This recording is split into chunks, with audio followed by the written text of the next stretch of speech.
வயல ஒரு திருக்கடையூர் அப்படின்னு ஒரு டெம்பிள் இருக்கு. இந்த டெம்பிள் வந்து ரொம்ப ஃபேமஸ்.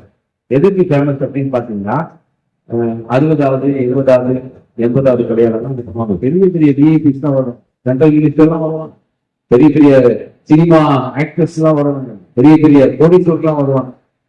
இந்த ஆலயத்துல இப்போ பூசாரியா இருக்கிறது என்னுடைய நண்பர். நாங்க 1வது இருந்து 1ஆ படித்தோம். படிக்க முடிச்சுட்டு எல்லாரும் அங்கங்க போயிட்டோம். நான் திரும்பவும் இந்த பகுதிக்கு ஆயராக வருவேன். தரங்கம்பாடி தாண்டி காரைக்கால் அப்படின்னு ஒரு இடத்துல ஒரு நாள் பெட்ரோல் போட்டுட்டு இருக்கும்போது நானும் என்னுடைய ஒய்ஃப் கார்ல இருக்கிறாங்க. பெட்ரோல் போட்டிருந்த போது ஒருத்தர் வந்து என்னை அப்படியே கட்டி பிடிச்சி மாப்பிள்ள அப்படின்னு சொன்னார். இங்க ஐரமாவுக்கு ஒரே கோவம் வந்துருச்சு. என்னன்னா நம்ம ஐர போய் ஒரு குடிநீ வச்சவர் என்ன பண்றாரு, மாப்பிள்ளன்னு சொல்றாரு. யாரு அதுன்னு திரும்பி பார்த்தா என் கூட காலேஜ்ல படிக்க என் ஃப்ரெண்டு. அப்போ வந்து காலேஜ்ல படிக்கும் போது மாப்பிள்ள அப்படின்னு பேசி பழகி இருப்போம் இல்லையா, அவரு என்ன வந்து பழைய நிலத்திலே வந்து மாப்பிள்ள அப்படின்னு கட்டி பிடிச்சாரு. சரி மாப்பிள்ளே என்னுடைய நண்பர், ஏய் இல்லடா எங்க இருக்க அப்படிலாம் பேசிட்டு அவன் வந்து சரி ஒய்ஃப் இன்ட்ரோடியூஸ் பண்ண வாடான்னு சொல்லிட்டு ஒய்ஃப் கிட்ட போய், சிஸ்டர் உங்க வீட்டுக்காரு சர்ச்சில் ஐராயிட்டாருல அப்படின்ட்டான். சர்ச்சில் ஐராயிட்டாரு. ஆமாங்க, பிஎல்சி சர்ச்சில் ஐரா இருக்காரு, பாஸ்டர் இருக்காரு. உங்களுக்கு தெரியுமா, நானும் ஐரா தான் இருக்கேன் அப்படின்னா. எனக்கு என்னடா இது, நம்ம ஐயன்னு சொன்னா அடுத்து என்ன பட்டா நானும் ஐரா தான் இருக்கேன்னு சொல்லிட்டு அடுத்தது ஒன்று சொன்னா பாருங்க, நம்மளாம் ஒண்ணுதாட்டா அப்படின்னா.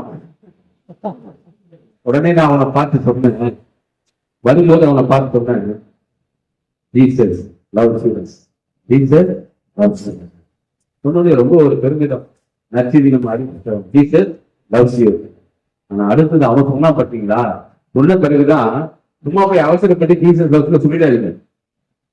அவன் என்ன தெரியுங்க சொன்னா, கணேசா ஆல்சோ லவ்ஸ் யூ அப்படின்னு. நீங்க போய் ஜீசஸ் லவ்ஸ்னா அவன் என்ன சொல்றான், கணேசா ஆல்சோ லவ்ஸ் யூ. எனக்கு என்ன பேசுறது, அவன்கிட்ட என்ன பேசுறதுன்னு தெரியல.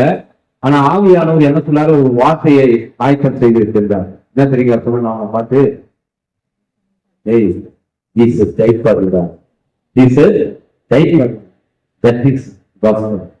காஸ்பலோட மையம் எங்க இருக்குன்னா, காஸ்பலுடைய நெருங்கி எங்க இருக்குன்னா, இயேசு கிறிஸ்து உனக்காக மரித்தார் அப்படின்ற ஒரு செய்திக்கு மேலான ஒரு செய்தி. இந்த செய்தியெல்லாம் நமக்கு எப்படி கிடைச்சிச்சுன்னா, 23 வயது வாழ்ந்த ஒரு 10 வீகன் பாருங்கய்யா இந்த நாட்டுக்கு வந்து இயேசுவை பத்தி நமக்கு அறிவிச்சதுனாலதான் இவ்வளவு பெரிய ஒரு காஸ்பலை, இவ்வளவு பெரிய சத்தியத்தை நாம பெற்றுக்கொண்டோம்.